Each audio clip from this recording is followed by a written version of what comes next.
Christmas Trees, A Christmas Circular Letter by Robert Frost.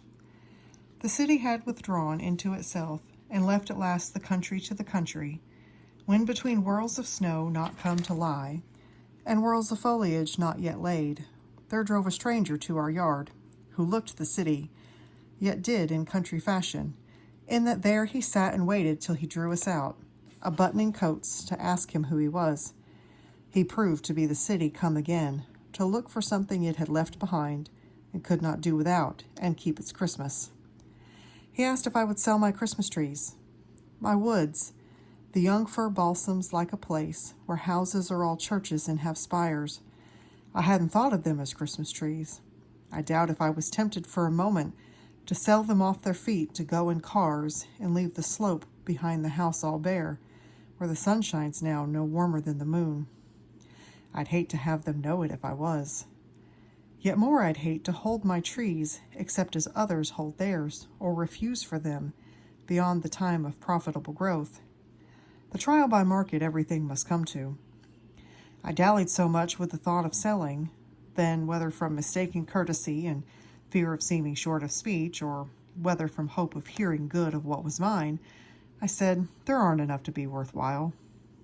I could soon tell how many they would cut. You let me look them over. You could look, but don't expect I'm going to let you have them. Pasture they spring in, some clumps too close that lop each other of boughs, but not a few quite solitary and having equal boughs, all round and round.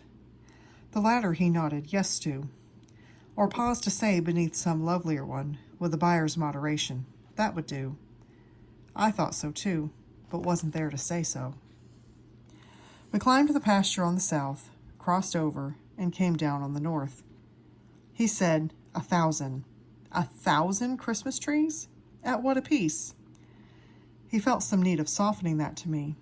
1,000 trees would come to $30. Then I was certain I had never meant to let him have them. Never show surprise. But $30 seemed so small beside the extent of pasture I should strip. 3 cents, for that was all they figured out apiece. 3 cents so small beside the dollar friends I should be writing to within the hour would pay in cities for good trees like those. Regular vesty trees, whole Sunday schools could hang enough on to pick off enough. 1,000 Christmas trees I didn't know I had, worth 3 cents more to give away than sell, as may be shown by a simple calculation. Too bad I couldn't lay one in a letter. I can't help wishing I could send you one, and wishing you herewith a Merry Christmas.